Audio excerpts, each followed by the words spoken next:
Hi hello Om Sairam सगळ्यांना. कसे आहात तुम्ही? आय होप की तुम्ही सगळेजण खूप छान असाल. तर आजचा ब्लॉग स्टार्ट करते. तर आज आहे संडे आणि संडे स्पेशल अशी डिश आज बनणार आहे. तर काय बनणार आहे मी तुम्हाला व्हिडिओमध्ये सांगेलच. तर गेले 2 ते 3 दिवस झाले ना समरला थोडंसं बरं नाही आहे. त्याला नॉर्मली असा ताप येतो, अगदी नॉर्मली. आणि तो एकदम शांत झाला आहे, काही खात नाही आहे, काहीच म्हणजे काही खात पण नाही आहे, काही पीत पण नाही आहे. त्याला काही दिलं तर तो नकोच बोलतो. तर मला ना थोडंसं असं म्हणजे असं वाटतं की यार काय नक्की ह्याला देऊ, कारण की त्याची अशी सवय आहे ना की सकाळी उठल्या उठल्या त्याला काहीतरी लागतं खायला वगैरे. आणि चपाती पण मी सकाळी त्याला दिली मस्त तूप वगैरे लावून, तर त्याने अजिबात खाल्ली नाही. गेले 2 ते 3 दिवस झाले तो जेवायलाच नको म्हणतो आहे. तर आणि झाले असं की त्याच्या ना अंगावरती अशा बारीक बारीक फोड्यासुद्धा आलेल्या आहेत. तर त्या फोड्या कसल्या होत्या हे मला ॲक्च्युली कळालंच नाही 2 ते 3 दिवस झालं. तर मी विचार करत होते की डॉक्टरांकडे जायचं. तर त्याच्या आधी मी मनूला आणायला जेव्हा गेले होते खाली, तेव्हा आमच्या बिल्डिंगमधले काही दोघी तिघी जणी आहेत, त्यांनी मला सांगितलं की त्या देवीच्या फोड्या आहेत, म्हणजे 12 फोड्या वगैरे आहेत. तर त्याचं ॲक्च्युली खूप पाळावं वगैरे लागतं असं मी ऐकून आहे, कारण की कधी बघितलं नाही, कारण की आमच्या घरात कधीच कोणाला हे सगळं झालेलं नाही आहे. त्याच्यामुळे ह्याच्याविषयी काहीच मला माहिती नव्हतं आणि हे समरला झालं. पण मी कन्फ्यूजसुद्धा आहे की नक्की त्याला त्याच आहे का, कारण की ना गेल्याच 1-2 महिन्यापूर्वी आमच्या बिल्डिंगमध्ये एक ताई आहे, त्यांना झाल्या होत्या आणि त्यांना झाल्या होत्या आणि त्यांच्या मुलालासुद्धा झाल्या होत्या. तर त्या पूर्ण आहे ना अशा म्हणजे पूर्ण अंगाला त्यांच्या झाल्या होत्या आणि अक्षरशः चेहरा वगैरे त्यांचा पूर्ण भरलेला, त्यांच्या मुलाचा भरला होता. तर ह्याला तसं काही नाही आहे. ह्याला फक्त 2 ते 3च ठिकाणी आहेत. मानेवरती 2 आहेत आणि हातावरती इथे अशी एक आहे त्याला. आणि ती 2 दिवस म्हणजे मानेवरची जी आहे तिला पाणी वगैरे काही सुटलेलं नाही आहे. ती फक्त थोडीशी फोडी टाईप आली होती आणि ती सुकली आता नॉर्मली. फक्त हातावर जी आहे तिला थोडंसं पाणी वगैरे येतं आहे आणि त्याच्यामुळे मे बी समरला कणकणी वगैरे आलेली आहे. तर मला नक्की समजलं नाही, कारण की वारं फोडे येतात तर अंगाला पूर्ण असं म्हणजे भरलेलं असतं.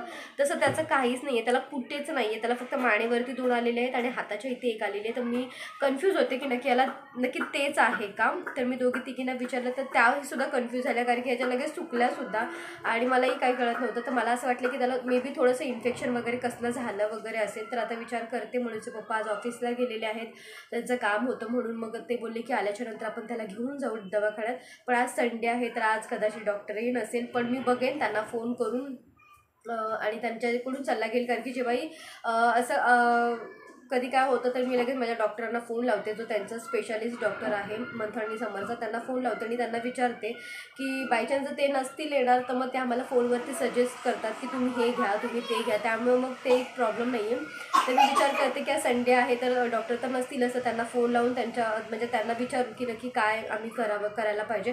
कारण की त्याला ताप आलेला, नॉर्मली ताप आलेला आहे, पोटात दुखतोय, तो सतत बोलते. म्हणून मग माझ्याकडे मी नेहमीच जसं सांगते, मी थोडीफार औषधं ठेवते माझ्याजवळ की कधी अपरात्री किंवा रात्री आपल्याला गरज लागते तेव्हा मी ठेवते. तर मी त्याला मगाशी दुपारी झोपायच्या वेळेला थोडंसं पोटामध्ये जे दुखते त्याचं औषध दिलं होतं आणि तो लिटरली तो झोपला ते पिल्याच्या नंतर आणि आता तो बऱ्यापैकी खेळतोय. तर मग असं मला वाटलं की त्याला म्हणजे कदाचित पोटातच त्याच्या दुखत असेल.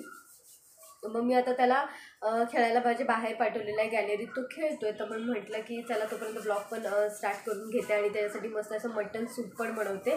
तर सूप म्हणजे मी अगदी हलकं टाईप असं त्याला काही ते बनवणार आहे जे त्याला पचेल आणि जे त्याला आवडेल. तर मी असं एकदम मीठ वगैरे जास्त मसाले वगैरे काहीच ॲड करणार नाही. त्याला मसाल्याचे पदार्थ तर बिलकुल मी देतच नाही. पण तरीसुद्धा मी सूपमध्ये काही असे मसाले वगैरे ॲड नाही करणार आहे. अगदी नॉर्मली जसं जे मीठ वगैरे लावून असं सूप देतात तसं मी देणार आहे त्याला, जेणेकरून त्याच्या पोटामध्ये काहीतरी जाईल आणि त्याला थोडीशी ताकद येईल. तर आज येताना मनूचे पप्पा घेऊन येतील मटण. तर मी म्हटलं की बाकीचा जो राहिलेला स्वयंपाक आहे तो आधी आवरून घेते आणि मी दाखवते समोर काय करतोय ते.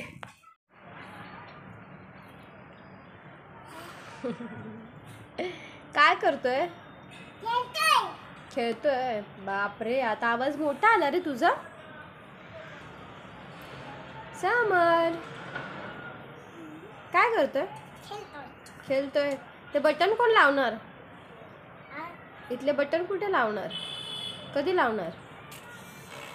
पडशील त्याच्यावरून. नाही पडणार. आता बरं वाटतंय तुला? कसं काय रे आता लगेच तू बरं झालं? खरं सांग, क्लासला जायचं नव्हतं ना? नाटक करत होता ना तू? का? ताप आला? मग आता कुठे गेला ताप? खोटारड्या, ताप आलाय? हो, बघू बघू तोंड बघू तुझं. पडशील त्याच्यावरून, त्याच्यावरती नाही.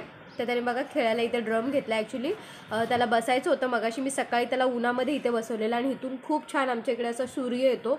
तर इतकं छान असं सकाळी सकाळी कोवळं ऊन वगैरे असतं ना, तर मग मी त्याला हे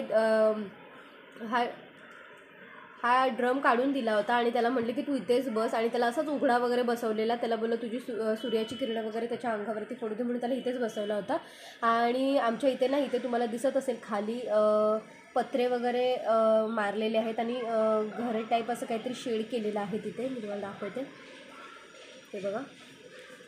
तर इथे काम सुरू होणार आहे बहुतेक, मला असं वाटते, कारण की इथे सगळे मटेरियल वगैरे आणून टाकायचं चाललं आहे. आणि बहुतेक इथे त्या बिल्डिंगचं काम कदाचित सुरू होणार आहे. पण पलीकडच्या साईडला, रस्त्याच्या पलीकडच्या साईडला अजून एक काम चालू झालेलं आहे. आणि तिथे म्हणजे लिटरली दुपारची झोपसुद्धा येत नाही. इतका खाटखुट खाटखुट खाटखुट खाटखुट आवाज येत राहतो.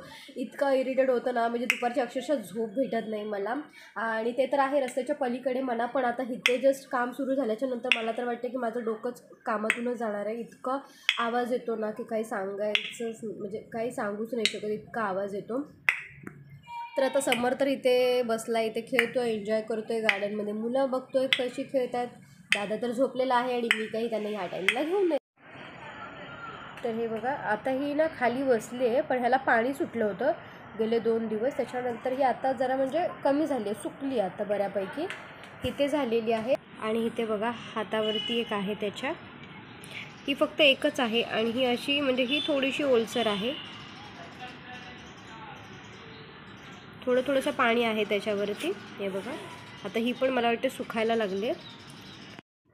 तर आता आली आहे मी किचनमध्ये. आणि किचनमध्ये इथे मी गॅस चालू केलेला आहे. आणि आता या गॅसवरती आपल्याला सुकं खोबरं भाजून घ्यायचं आहे. तर इथे मी अर्धी वाटी जी माझ्याकडे होती ती आधी व्यवस्थित इथे भाजून घेते. तर लक्षात ठेवा की खोबरं भाजताना आपल्याला गॅस जो आहे तो फास्ट करायचा नाही, अगदी मंद आचेवरच आपल्याला हे छान भाजून घ्यायचं आहे. कारण की खोबरं पटकन भाजलं जातं आणि ते करपण्याची जास्त शक्यता असते. त्याच्यामुळे मग असं चिमट्याच्या वगैरे साह्याने आपल्याला हे सतत उलटपलट करत राहायचं आहे. लक्षात ठेवा जास्त भाजून घ्यायचं नाही आहे, असं थोडंसं वाईट पण राहिलं पाहिजे. तर हे अशा पद्धतीने मी हे भाजून घेते. तर आता हे एक तरी भाजून झालेलं आहे, तर मी आता दुसरी वाटीसुद्धा करून घेते. तर हे मी आठवड्याभरासाठी हे जे खोबरं आहे ते भाजून ठेवते, ह्याच्यामध्ये काहीच ॲड करत नाही. हे छान भाजून झाल्याच्या नंतर हे थंड करते आणि फक्त खोबरं असं सुक्कं वेगळं भाजून घेते. आणि हवं आहे तेव्हा कोणत्याही भाजीमध्ये तुम्ही हे ॲड करू शकता. तर आता इथे आपलं जे खोबरं आहे ते छान पद्धतीने भाजून झालेलं आहे. तर हे थंड होण्यासाठी मी ठेवून दिलेलं आहे. आणि थंड झाल्याच्या नंतर हे जे काप करून आपण मिक्सरला बारीक वाटून घेणार आहोत. तर इथे मी तवा ठेवलेला आहे. या तव्यावरती आता आपल्याला मटणासाठी जो आपण रस्सा करणार आहोत त्याच्यासाठी मी इथे मसाला भाजून घेते. तर इथे मी 2 मीडियम साईजचे कांदे घेतलेले आहे, त्याच्यामध्ये लसूण ॲड केलेला आहे. आणि हे कांदा आणि लसूण जो आहे तो आपल्याला व्यवस्थित असा परतवून घ्यायचा आहे तेलामध्ये. तर इथे तेल थोडंसं जरा लागणार आहे आपल्याला, 2 ते 3 चम्मच. आणि तेल टाकून इथे छान पद्धतीने हे भाजून घ्यायचं आहे आपल्याला. आणि त्याच्यानंतर आपल्याला इथे अद्रकचा एक अर्धा तुकडा याच्यामध्ये ॲड करायचा आहे, तोही आपल्याला व्यवस्थित भाजून घ्यायचा आहे. आणि इथे कांदा आणि लसूण भाजून झाल्याच्या नंतर आपल्याला इथे एक टोमॅटोसुद्धा ॲड करायचा आहे आणि तोही छान असा परतवत राहायचा आहे व्यवस्थित. आणि अगदी हलक्या पद्धतीने जेव्हा याला ब्राऊन कलर येईल त्याच्यानंतर गॅस बंद करायचा आहे आणि मग हे पण वाटून घ्यायचं आहे आपल्याला. तर इथे बघा आपलं खोबरं जे आहे ते थंड झालेलं आहे आणि मी ते कापसुद्धा करून घेतलेले आहेत. तर आता याला मी छान असं बारीक वाटून घेते. तर हे बघा अशा पद्धतीने मी बारीक वाटून घेतलेलं आहे. तर लक्षात ठेवा सतत एकसारखा गॅस मिक्सर जो आहे तो फिरवायचा नाही आहे, नाहीतर तेल सुटेल आपल्या खोबऱ्याला. तर थोडंसं मध्ये बंद चालू करून हे आपल्याला फिरवून घ्यायचं आहे. तर आता इथे मी दुसरा मसाला ज्याच्यासाठी मी आळणी रस्सा करणार आहे मटणाचा, तर त्यासाठी इथे मी 2 मीडियम साईजचे कांदे, 1 टोमॅटो, अद्रक, लसूण आणि मिरची हे असा मसाला घेतलेला आहे. तर अद्रक, लसूण, मिरची याची आपल्याला पेस्ट करून घ्यायची आहे कोथिंबीर ॲड करून. तर हे पेस्ट आपल्याला अळणी रशासाठी लागणार आहे. तर इथे मी व्हिडिओमध्ये दाखवते अगदी तसंच हा आपल्याला मसाला बाजूला सेपरेटली करून घ्यायचा आहे. आणि इथे आता मणीच्या पप्पांनी मटणसुद्धा घेऊन आलेले आहेत आणि आता हे मटण त्यांनी छान पद्धतीने कापून वगैरे घेऊन आलेले आहे. तर मी आता हे छान पद्धतीने वॉश करून घेते आणि त्याच्यामध्ये जी थोडीशी चरबी आहे ती बाजूला काढून घेते. तर इथे मी मटणाला आधी मीठ आणि हळद लावून घेतलेलं आहे आणि 15 ते 20 मिनिटं ह्याला असंच ठेवून दिलेलं आहे, ज्याच्याने आपलं जे मटण आहे ते खूप छान रस्सा त्याचा होईल. तर इथे मी कुकर घेतलेला आहे आणि आता या कुकरमध्ये मी तेल टाकते. 3 ते 4 चम्मच तेल ॲड केलेलं आहे. त्याच्यामध्ये लवंग, काळी मिरी, दालचिनी, जिरे आणि कढीपत्ता याची मी फोडणी करून घेणार आहे. तर इथे मी अळणी रस्सा बनवते, तर त्याच्यासाठी मी हे मसाले वापरलेले आहेत. तर नॉर्मली हलके जे खडे मसाले आहेत ते वापरायचे आहेत. ते छान तडतडले की त्याच्यानंतर आपल्याला ह्याच्यामध्ये कांदा आणि टोमॅटो दोन्ही एकसंगतीच टाकायचं आहे आणि हे सुद्धा आपल्याला छान परतवून घ्यायचं आहे. तर इथे मी थोडीशी चरबी बाजूला ठेवलेली, जास्त वापरायची नाही, अगदी थोडी वापरायची. ह्याच्याने काय होतं ना की टेक्स्चर खूप छान लागतं मटणाचं. तर इथे मी ती सुद्धा परतून घेते आणि ती तेलातच परतायची जेणेकरून आपलं तेलही खूप छान सुटतं. तर आता इथे मी हिरवी मिरची, लसूण आणि अद्रकची पेस्ट केली होती ती याच्यामध्ये ॲड करते आणि ती भाजून झाल्याच्या नंतर आपल्याला याच्यामध्ये हे जे मटण आपण मीठ आणि हळद लावून ठेवलं होतं ते मटण याच्यामध्ये ॲड करायचं आहे आणि ते सुद्धा आपल्याला व्यवस्थित परतवून घ्यायचं आहे. हे परतून झाल्याच्या नंतर आपल्याला झाकण लावून अगदी 5 मिनिटाला ठेवायचं आहे. झाकण म्हणजे कुकरचं झाकण नाही, जे आपलं नॉर्मली घरात जे झाकण असतं ते लावून ठेवायचं आहे. आणि त्याच्यानंतर हा मसाला जो आपण परतून घेतलेला, जो रश्शासाठी जो मी वेगळा केला होता, तो मसालाही आपला इथे थंड झालेला आहे आणि तोही मी आता इथे बारीक वाटून घेते. तर इथे बघा व्यवस्थित 5 मिनिटं अगदी आपण याच्यावरती झाकण ठेवल्याच्या नंतरला छान पाणी सुटलेलं आहे आणि आता अगदी हलकी नॉर्मली याच्यामध्ये मी मसाले टाकते, ज्याच्यामध्ये मी धणा पावडर अर्धा टीस्पून, त्याच्यानंतरला मटन मसाला अर्धा टीस्पून आणि गरम मसाला अर्धा टीस्पून घेतलेला आहे आणि ते सुद्धा आपल्याला याच्यामध्ये व्यवस्थित परतायचं आहे. इथे बघा तुम्ही, मी अजिबात पाणी ॲड केलं नव्हतं तरीसुद्धा याला छान पाणी सुटलेलं आहे आणि मी साईडला याच्यामध्ये गरम पाणी करून ठेवलेलं आहे आणि ते गरम पाणीच मी याच्यामध्ये ॲड करते. तर तुम्ही बघा आता हे व्यवस्थित आपला जो सूप आहे तो एकदम छान दिसतोय सुद्धा. तर आता ह्याला मी झाकण लावून 3 ते 4 शिट्ट्या करून घेणार आहे.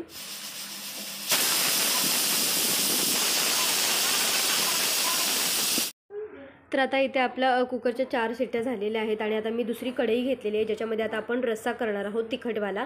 तर त्यासाठी इथे मी कढईमध्ये 4 ते 5 चम्मच तेल ॲड केलेलं आहे आणि जो मसाला घेतला होता आपण भाजून तो याच्यामध्ये ॲड केलेला आहे. तर लक्षात ठेवा, मसाला भाजताना गॅसची फ्लेम जी आहे ती अगदी मंद ठेवायची आपल्याला, जेणेकरून आपला मसाला जो आहे तो करपला नाही पाहिजे. तर इथे बघा मटण आपलं अगदी व्यवस्थित शिजलेलं आहे. तर मी एका छोट्याशा प्लेटमध्ये हे काढूनसुद्धा बघते की व्यवस्थित शिजले का. तर इथे बघा व्यवस्थित आता हे मी मटणचा एक तुकडा काढून घेतलेला आहे आणि एवढंच आपल्याला शिजलेलं हवं आहे मटण, जास्त शिजवायचं नाही, नाही तर मटणाची पूर्ण चव जाते. तर इथे बघा हे व्यवस्थित शिजवून घेतलेलं आहे मी. त्याच्यानंतर आपण मसाला जेव्हा तिखटवाला करू तेव्हाही मटण शिजणार आहे. तर मग मी इथे आता व्यवस्थित हे मटण काढून घेतलेलं आहे आणि आता बघा इथे मसालासुद्धा आपला छान परतला गेला आहे. तर मी आता ह्याच्यामध्ये जे शिजवलेलं मटण होतं ते याच्यामध्ये ॲड करून घेते.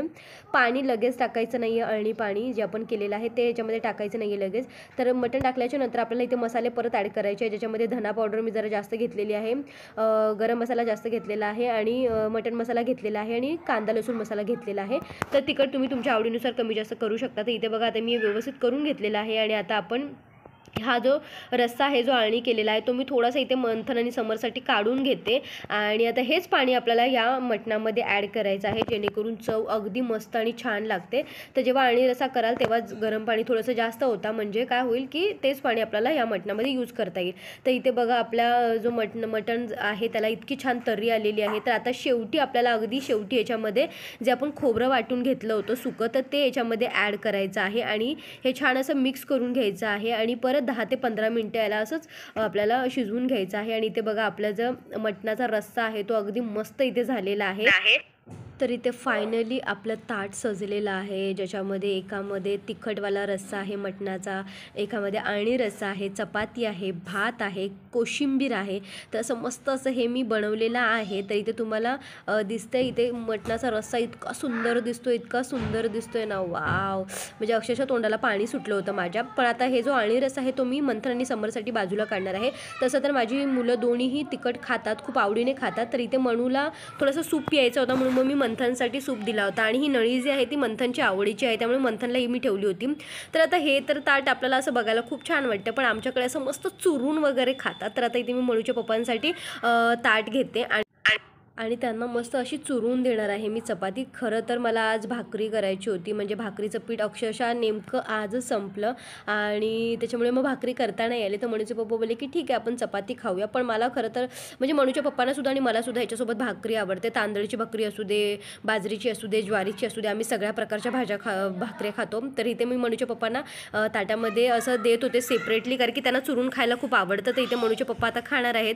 मंथन आणि समरला आधी सूप देते आणि त्याच्यानंतर हे तिखट वगैरे प्यायला देणार आहे मी. तर चला आता आम्ही तर आमचं जेवण एन्जॉय करतो, तुम्ही सुद्धा करा.